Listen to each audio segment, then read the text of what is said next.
저는 62년도에 대학을 졸업하고 나서 67년서부터 사업을 해가지고 지금 35년째 하고 있는데, 아마 그 사업 얘기 좀 해달라고 우리 그 교수님께서 부탁을 해서 대략 우리나라 그 산업의 기술 발전 추세와 또 이때까지 그 산업이 어떻게 발달되었고 어떤 식으로 지금 진행되는 산업, 거기에서 화학공학, 저희 우리 화학공학은 엔지니어들이 어떤 식으로 앞으로 하면 화학공학을 발전시킬 수 있고 또 스스로의 위상을 높일 수 있을까 하는 문제를 생각하고 있습니다. 그래서 여러분들께 그런 식으로 좀 간단히 말씀드리려고 합니다.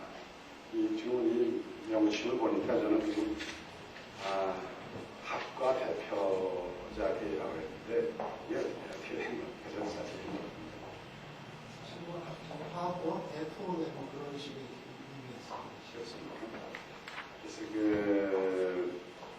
우선 단적으로만 해서 제1번에 제가 얘기하고 싶은 건 우리나라 지금 산업 기술 발전의 동향이 우리뿐만 아니라 전 세계적으로 이건 마찬가지라고 보는데 예전에는 크고 길고 장대형 산업, 예를 들어서 석유화학 같으면 뻘키형 것들 있지 않습니까? 거래지대나 PVC다 이런 식, 아니면 또 조선이면 조선, 이런 큰 걸 위주로 공업화를 해오고 그걸 먹고 살다가 그것이 서서히 변형이 되면서 소위 미세화하고 조그매지면서 또 단순한 것들은 자꾸 퓨전화하고 복잡해지고 시스템화하고 고기능화하는 그런 방향으로 가고 있는 건 여러분들과 많이 인식하고 계실 겁니다. 그래서 우리가 알지 못하는 사이에 경쟁이 되고 자꾸 경쟁이 치열해지니까 살아남기 위해서 자연적으로 그런 식으로 산업은 변형이 되어 가고 있습니다.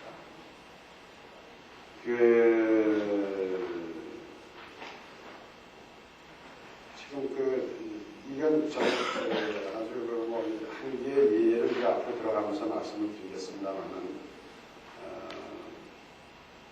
우선 그 얘기 보기 전에 우리나라 공업에 발달된 우리나라 지금 산업이 여기 와 있는 현재 위치가 어떤 식으로 돼서 여기까지 왔는지를 여러분들하고 간단히 한번 서머라이징하고 그 다음에 어쩌고로 갈 거냐 하는 걸 아마 그렇게 유추할 수 있다고 생각이 됩니다. 여러분들도 잘 아시다시피 우리나라 공업이라는 게 6.25 그나마 일제시대 조그만 생활필수품 정도의 공업이라는 게 좀 있다가 해방이 되면서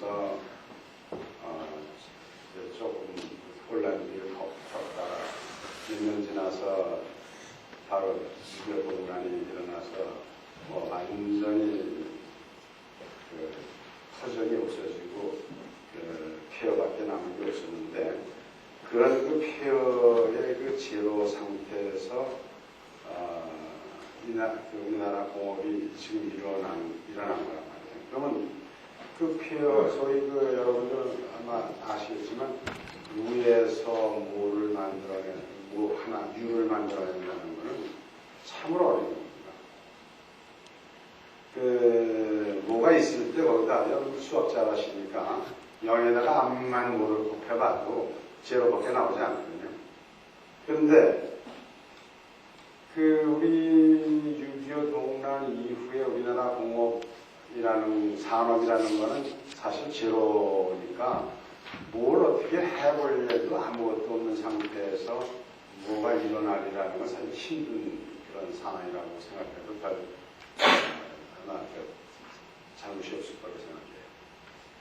얘가 지금 이 자력갱생한다 하고 같은 50년 동안 그 외래 그 자본을 없이 자력갱생해서 뭘 하겠다고 나와서 친 결과가 지금 미국의 현실이란 말이에요.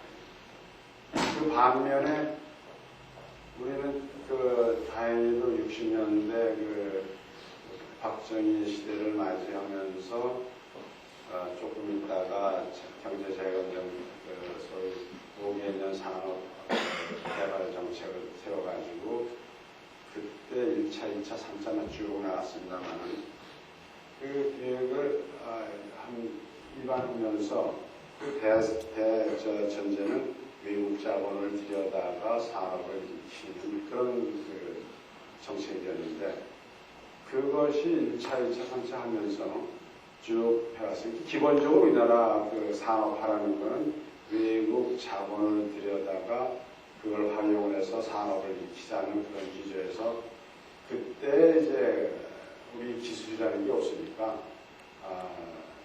그래서 엔지니어들이 배운 건 있습니다만 사실 뭐 여러분들 우리 때 그 엔지니어링 배운 거 그 교과서 때 배워가지고 이제 석유화학 그때 처음으로 일어나는 상태니까 돈도 오고 기술도 오고 사오거든요. 그래가지고 그 오퍼레이터로서 대학 졸업한 사람들이 가는 거지 사실 뭐 연구를 해서 그걸 갖다가 새로운 케미컬 프로세스를 개발을 해갖고 공장을 지은 그런 엔지니어들 그런 수준은 못했다고요. 우리 졸업할 때 그 솔직히 말씀드리면 그러니까 그런 그 상황을 이북하고 비교했을 때 지금 우리 딱 갖다놓고 비교해보면 그래도 지금 우리가 여러분들 잘 먹고 살고 뭐 세계 뭐 경제규모가 10이다 뭐 이런 정도로 되는 거는 그 당시에 그런 정책으로 돈이 들어왔고 또 기술도 사다가 우선 하고 없는 그 위에 바탕에서 그런 식으로 유를 창조해 나가는 그런 게 있었기 때문에 지금 오늘날 한국이라는 이런 그 경제 규모가 됐지 안 그랬으면 어떻게 됐을 테냐 아마 여러분들도 금방 적으시지만 그 당시 잘 됐다고 저는 생각해요. 그래서 근데 문제는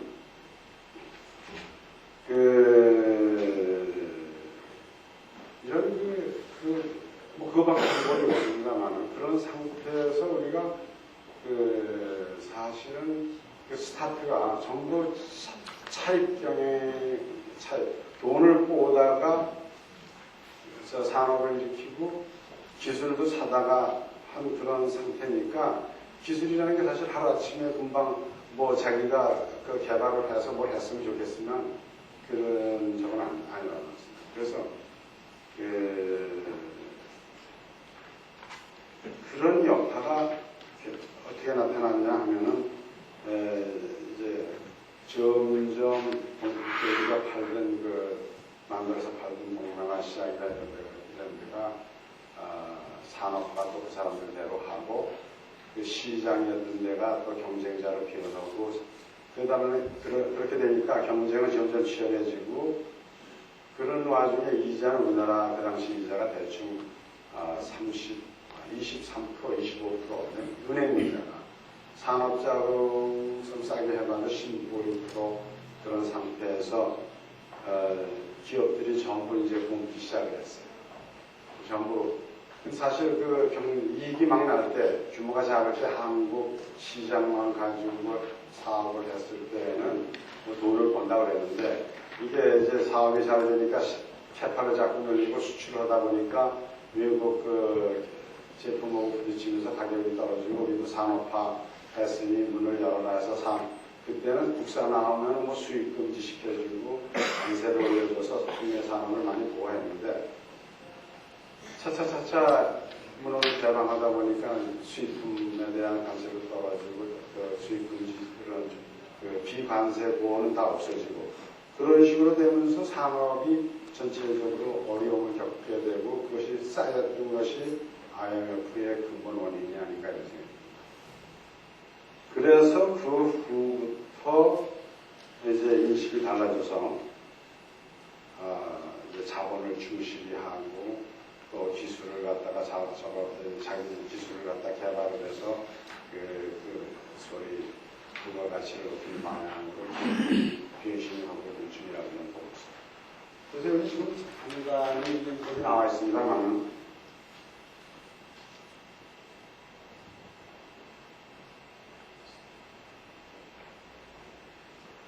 이 옛날 분이란 말이에요. 우리가 60년, 70년 그 당시에 이런 식으로 좋은 놈은 없으니까 그 빚을 빌려다가 기술도 없으니까 사다가 원형 제품이나 생산해서 팔으니까 이윤이 적고 그것도 해외에서 경쟁이 돼가지고 가격이 상당히 떨어지니까 자꾸만 적자 나는데 우리나라가 이건 뭐 다른 말씀으로 조금 나갑니다만은 수출 주도형이 되니까 밤낮 실적 갖고 따지다 보고 그러다 보면 수출을 막 외상으로 해놓고 외상을 해놓은 것이 소위 DA라고 해서 이제 수출 형태에서 DA를 막 하면은 본지점간에 DA를 해놓고 나서 팔지 못하면은 부실이 생기고 그런 식으로 해서 여러 가지 문제점을 90년대에 들어와서 생기기 시작했습니다. 그래서 대표적으로 이제 이런 형태에서 그래도 좀 깨가지고 미리 기술 혁신을 하고 거기에 부가가치를 높인 그런 제품을 생산해서 인구를 확대하고 우수의 기술 능력을 하는 그런 회사들은 살아남았고 그렇지 못한 회사들은 여기서 머물다가 뭐 많은 회사들이 IMF 맞으면서 다 망가졌어요. 여러분도 더 잘하시잖아요. 제가 말씀 안 드리더라도 이런 형태의 기업들이 다 망가졌습니다. 그래서 그 후에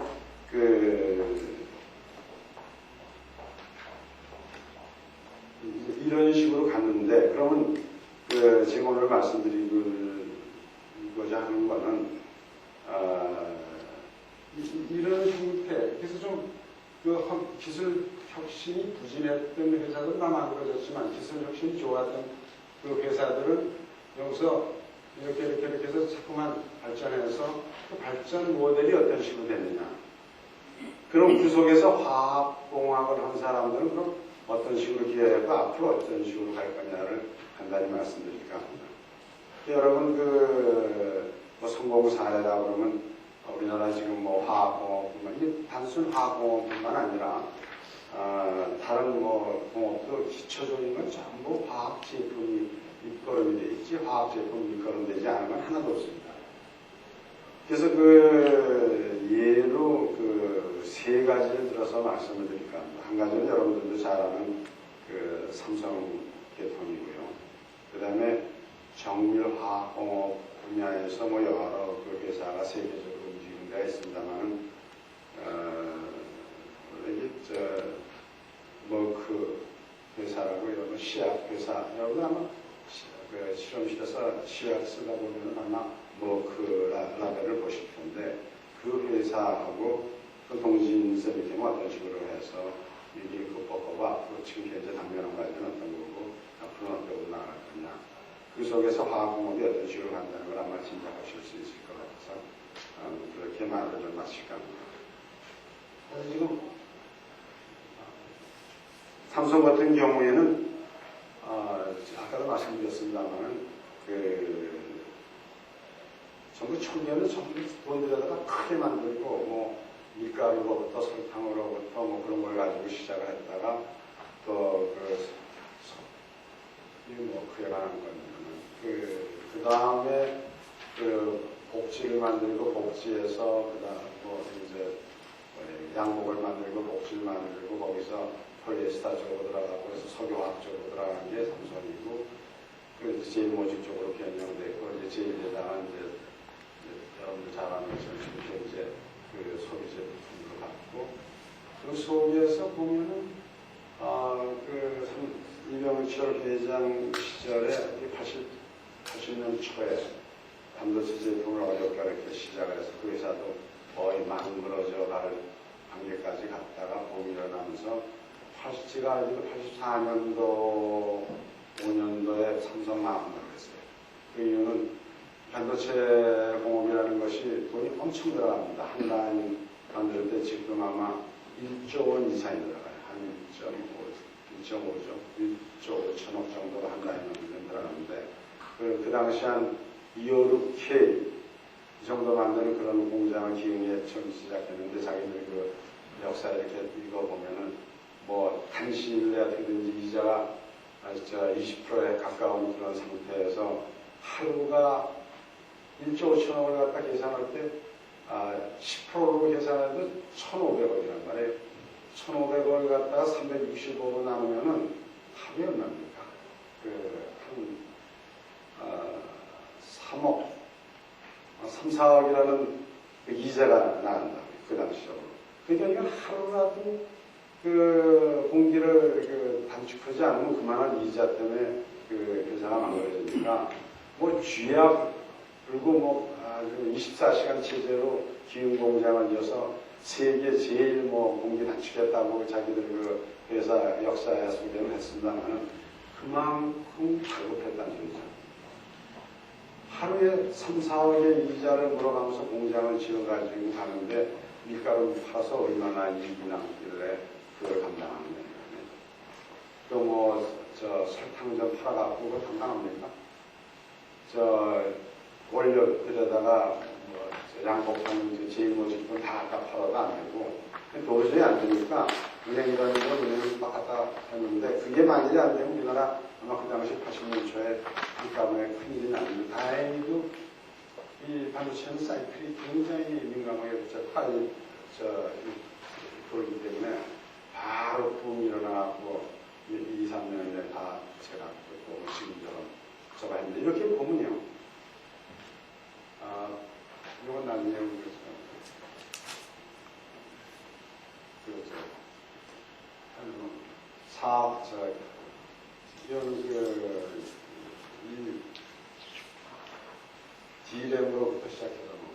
D램으로부터 시작해갖고 대학까지 가는. 그리고 반도체 지금 반도체 예를 잠깐 드리겠습니다만 하이닉스하고 여러분들 잘 알다시피 하이닉스, 뭐 삼성, LG 결국은 극소화하는 경쟁에서 삼성이 앞서버렸어요. 그러니까 지금 보면 뭐 처음 제가 할 때 제가 처음 시작한 게 2월을 K 때 PR을 시작했습니다. 근데 그때 이 사람들 이걸 썼어요. 80년대 말에 2월을 K 가지고 시작을 하다가 1메가미 올라갔는데 항상 삼성 그 가공 기술에 있어서 다른 사람보다 한 스텝이 앞서가요.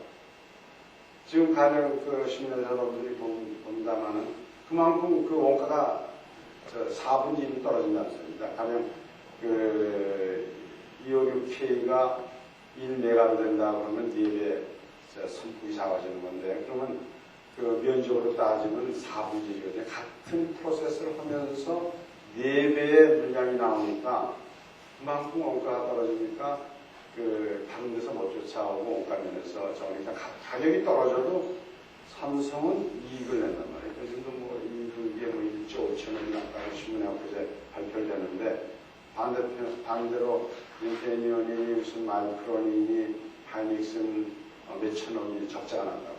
결국은 기술 격차에 의한 그 이익이 한쪽은 많이 나고 한쪽은 적자고 그런 상황이거든요. 그래서 그 산업이 아까도 잠깐 말씀드렸습니다. 옛날에 256K 하면은 지금 1,256 메가에 비해서 몇 배입니까? 10배인데 10배를 갖다 면적으로 따지면 100배란 말이에요. 그러니까 100배 이상의 선폭이 줄어들었는데 그걸 가지고 그 사람들은 잘 만들어내고 한 사람은 못 만들어내니까 원가 면에서 100배 차이가 나요. 그리고 지금 64메가 정도가 하이닉스나 일반적으로 쓰는 게 125 정도나 64메가짜리 쓰는데 256 보고 비교하면 한 4배 이상 차이가 납니다. 그 원가 면에서. 그러니까 그 기술에서 앞선 걸 가지고 이익을 해나간다. 이렇게 보시면 돼요. 그래서 지금 우리나라 아까 잠깐 초기에 말씀드린 것처럼 큰 거에서 또 작은 걸로 반대로 디스플레이는 어떻게 되냐면 옛날에 15인치짜리가 지금 몇 인치입니까? 1m 30cm니까 20 따지면 얼마나 50인치 되니까 그러니까 3배 이상 커져요. 근데 라인이 큰 라인이 이렇게 되니까 같은 기계에 물려서 그 15인치짜리 돌리는 거하고 지금 50인치짜리 돌리는 거하고는 공가상에 한 3분의 1 이상 차이가 나요. 그러니까 LG나 삼성은 지금 그 소위 차세대 LCD 그 파넬을 만드는데 이 좁은 거는 가격을 막 싸게 합니다. 그러니까 지금 후발 업체들 15인치 하는 업체들은 다 죽어라 이런 문제입니다. 가격을 막 떨어뜨리고 원가상으로 자기들 유리하니까. 그래서 그 소위 그 지금 그 큰 것을 만드는 데서 적은 거를 잘 만드는 사람, 뭐 이런 사람들이 결국 기술적으로 우위를 하든가 단순한 제품 뭐 옛날에 저희 배를 만드는 옛날에 조선국이라는 노르웨이나 영국 이런 데가 앞서가고 있었는데 아니 요즘 다 뭐 우리나라에 와서 뭐 우리나라 배가 너무 싸니까 닭방피는 간센들게 다쳤다 하면서 하는 거. 결과적으로 우리가 그 사람들보다 편하게 여러 가지 기술을 복합시키면서 요즘 나오는 말로 소위 고기능하든가 뭐 퓨전하라고 얘기하고 무슨 시스템하라고 해서 그 배 하나가 완전히 어떤 그 살림살이를 꾸려가는 유닛으로서 부족함이 없고 그 여러 기능에서 월등 우수하니까 우리 걸 쓰는 그런 거란 말이에요. 근데 그런 데서 자꾸 밀리니까 유럽 거 살려도 가격 비싸고 성능에서 떨어지니까 한국 거 사는 거거든요. 그래도 일본은 아직도 1위 정도의 그 기술력 가지고 그걸 유지하고 있다고요. 우리 단순히 원가만이 아니라 인력 인건비 부분이 아니라 여러 문제에서 더 유리하게 싸게 만들어서 그런 소위 고기능화든가 퓨전하라고 그러죠. 뭐 복합된 기술이 들어간 그런 배, 무슨 뭐 자동차, 뭐 이런 것도 그런 식으로 가니까 살아남는 거야. 그래서 그쪽이 되는 건데 지금 과학보고 관련해서 보면은 이 삼성 반도체 쪽도 보면은 이 웨이퍼 가공으로부터 건설되는 소재가 다 화학물질이에요. 그런데 지금 우리가 다시 뒤로 돌아가서 얘기하면 우리나라 지금 화학기술이라는 게 아까 얘기한 것처럼 전부 그 장외 산업 빚어다가 기술 사다가 뭐 석유화공업 공장 짓고 뭐 짓고 했지 실제 우리가 기술을 개발을 해서 뭐 했다는 게 뭐 있으니까 난 잘 모르겠어요. 있는지 잘 모르겠습니다만은 제가 알기로는 별로 없지 않나 이런 생각이에요. 그래서 이제 그것이 그 공업이 지금 이게 한계에 와 있단 말이에요. 그런 식으로 동남아 사람들이 뭐 석유화학 공장이다 무슨 정유 공장 같은 거 스탠다드가 돼 있어서 돈만 주면 얼마 주냐고 산다고요. 갖다 쳐놓고 자기 자원이 있는 아라비아, 사우디아에서도 무슨 러시아, 무슨 카나다에서도 다 해버리니까 우리나라에서 그런 일반품 옛날에 하던 스타일로는 더 이상 확대할 수도 없고 그러니까 그거 가지고 지금 중국으로 간다고. 중국에 가서 지금 거기다 팔아먹을까 하고 이 사람 저 사람 13억이라는 그 인구의 시장의 메리트에 쏠려서 일단 있는 시설을 갖고 있는 이때 정도 화학 가지고 그거나 해먹자 그러고 이제 가는데 여기서 한계가 닥쳤다고 말해요. 그러니까 이때 기술 개발 없이 남의 거 사다가 뭐 남의 돈 빌려다가 하는 거 자본 면에서는 IMF에서 딱 되도록이 걸렸지만 기술도 이제 되도록이 걸리지 않았나 이런 생각입니다. 그러니까 우리가 기술 개발한 게 없이 마냥 그거 가지고 뭐 사다가 라이센싱 피 줘서 라이센싱 피 이제 다 끝나서 저거 할 만하니까 다 그나마 시장이 다 각자 자급자 적은 상태로 가니까 투자할 수도 없고 그리고 새로운 그 기술을 가지고 우리가 뭘 하나 해내야 되는데 기술 개발이 아직 안 된 거가 있고 연구는 한다면 제가 보기엔 뭐 이렇다 석유화학 화학공학과에 뭐 석유화학을 연구하는 분들이 수없이 많은데 뭐 물성도 연구하고 뭐도 연구하고 하지만 막상 세계에 내놓고 이거라 하는 게 있습니까? 연구하신 분들 연구비 타고 뭐 국가적인 프로젝트 하는 걸로 알고 있어요. 근데 그 산업 자체를 변형시킬 만한 그런 거를 해내신 게 있냐 이거예요, 여러분. 네. 그렇지 않고는 지금 기술적인 대결에 빠져있는 거를 갖다가 어떻게 해결하겠냐. 그게 해결이 되지 않으면 그 기업이 안 되고 그럼 사람을 쓸 수가 없잖아요, 지금 상황은. 그러니까 자연이 화학공학 깊이다 뭐 사람 써주지 않는데 공부해서 뭐라느냐 이런 상황이 나고 기업은 이익이 안 나는데 사람도 쓸 수도 없고 있는 거 가지고 그냥 해먹는 그런 스타일이 되니까 여기에 걸렸다고 생각이 돼요. 그래서 지금 보면 문제는 기술을 갖다가 어떤 식으로 무엇이가 있는 그걸 갖다가 개발을 할 거냐 이게 아마 가장 관건이라고 생각합니다. 그래서 그걸 극복하는 그런 데가 이제 그 미세화하고 퓨전화하고 뭐 그런 몇 개의 기업은 있습니다. 그냥 그런 사람들은 참 중국으로 도망가고 그런 상황이 되고 그걸 갖다가 우리 연구하는 사람들이 어떻게든지 개발을 해서 그 연구를 해야 된다. 근데 그 대표적으로 좀 시간이 없다고 그러지만 조금 저도 한 10분은 더 써야 될 것 같아요. 그래서 아까 얘기한 머크의 경우를 드리겠습니다. 여기에 저도 이 머크 회사라는 게 이게 제가 공부할 때도 그 실험실에서 이 머크 회사 대표를 만나봤는데 그런 걸 만드는 회사인 줄 알았어요. 근데 제가 디스플레이를 하다 보니까 이 사람들이 액정을 만들어요.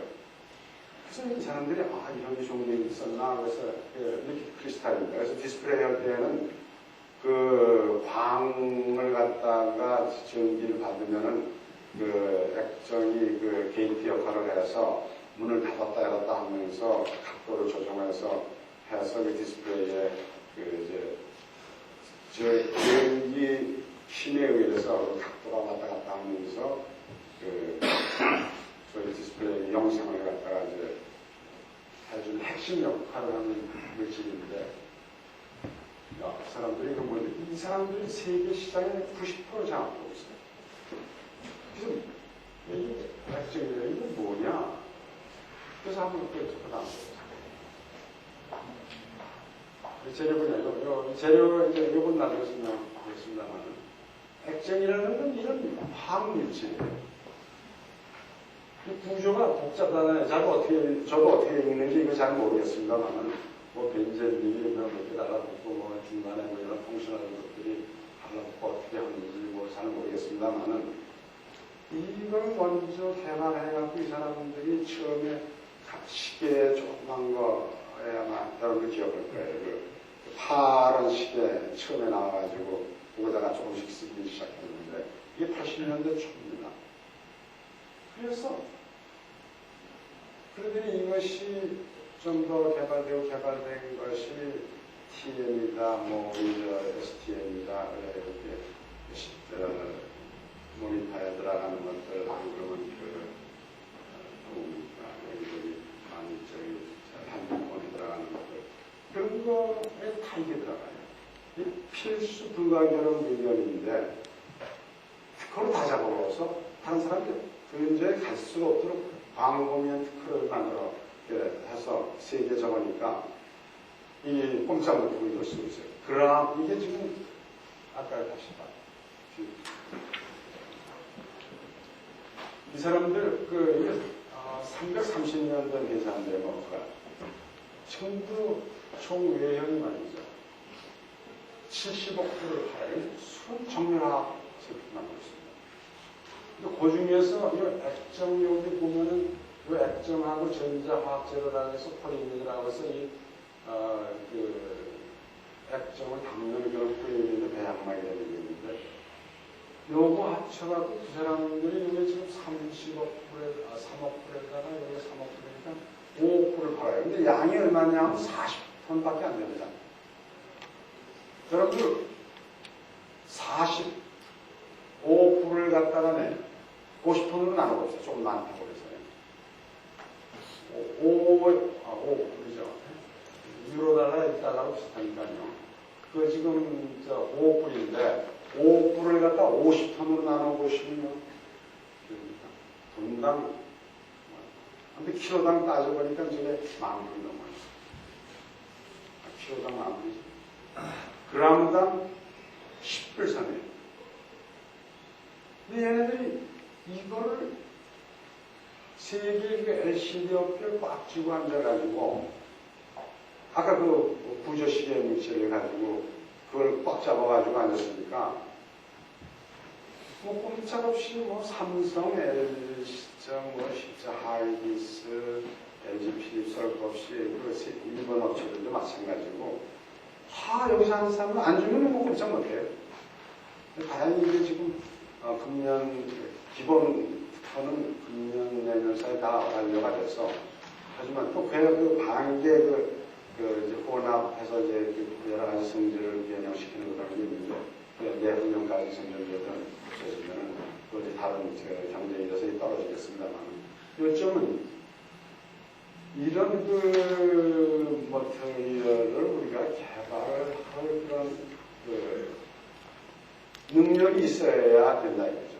이 사람들이 요거 한 50톤 가지고 5불을 파니까 본당 1,000,000불이죠. 키로에 1kg에 10불이면 얼마나 10,000불이면 그람당 10불이면 키로에 10,000불. 키로에 10,000불, 1,000,000불이면 한 돈이면 한 돈에 1,000,000불짜리 이런 물질을 만들어내면 무슨 걱정이 있느냐. 결국은 그것이면 이렇게 돌이켜보면요. 우리가 과거 재떨이 속에서 40년 동안에 여기까지 왔으니까 지금까지 아무리 모방을 하고 아까 우리가 모방하는 기술 가지고 뭐 이렇게 해서 이윤이 적고 그렇다고 그러지만 옛날에 우리가 무에서 유를 창조할 때보다는 지금 여건은 옛날보다 훨씬 좋다 이거죠. 지금 그럴 그 능력들도 있고 또 이 여건이 좋아서 정부에서도 또 각 기업체에서도 연구비를 많이 대고 있는데 문제는 하는 사람들의 그 의지가 어떠냐가 제일 중요한 것 같아요. 아까 그 다시 국가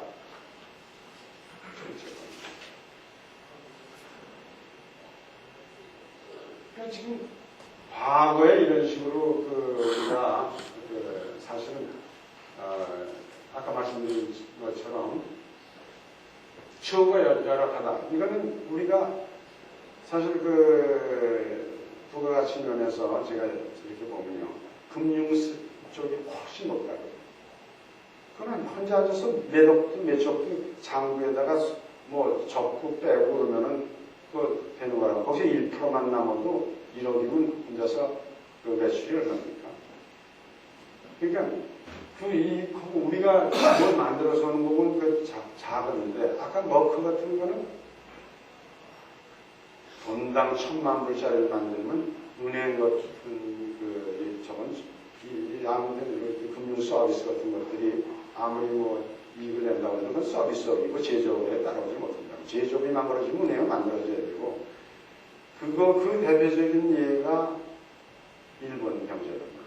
제조업이 망가져지고 은행이 서로 물려갖고 지금 하우성치고 있는 그런 상태가 되는데 지금 우리도 사실은 그런 금융면에서는 IMF 시절에 그런 걸 되도록을 지금 소생을 해나가고 있는 중이지만 기술면에서는 지금 거의 지금 뭐 IMF 비슷한 상태가 되어 있지 않나. 그럼 이거를 접하기 위해서는 이건 악순환. 이윤은 떨어지고 이윤이 떨어지니까 대우 제대로 못하고 대우 못하니까 화학 이공계 사람 안 오고 사람 못 오니까 연구가 안 되고 연구가 안 되니까 점점 낙후돼서 악순환이 잠깐 도는데 이걸 차단을 하기 위해서는 어딘가 국가주도의 전략적 R&D가 이루어져서 돈이 들어가서 그럼 수입력이 들어오고 기술이 개발돼서 이렇게 수익이 생겨갖고 자꾸만 R&D가 더 되고 그러면 좋은 선순환 쪽으로 한번 갈 수 있지 않느냐. 이런 생각입니다. 그래서 저희 회사 얘기는 아까 잠깐 저희 그런 거 하는 것 때고요. 문제는 그렇습니다. 아까 대충 우리나라 전체 공업 산업 발달을 일목요연에 이렇게 우리가 지금 아마 서마라이징 할 수 있으시라고 봐요. 그런 과정에서 우리가 지금 이런 어려움을 직면해 있는 거지, 이게 뭐 갑자기 된 것도 아니고, 그렇다고 갑자기 이걸 우리가 뭐 회의 몇 마디 하고 뭐 어쩌고 저쩌고 떠들어서 또 개선할 수 있는 성질도 아닙니다. 그러니까 옛날에 우리가 몇십 년 걸려서 무에서 유를 창조했던 것처럼 여러분들의 선배들입니다. 그렇지만 여러분들은 더 좋은 입장에 있다 이거죠. 좀 노력을 더 해서 또 개별적으로 좋은 것도 많이 나오고 있지 않습니까? 나름 예를 들어보면 우리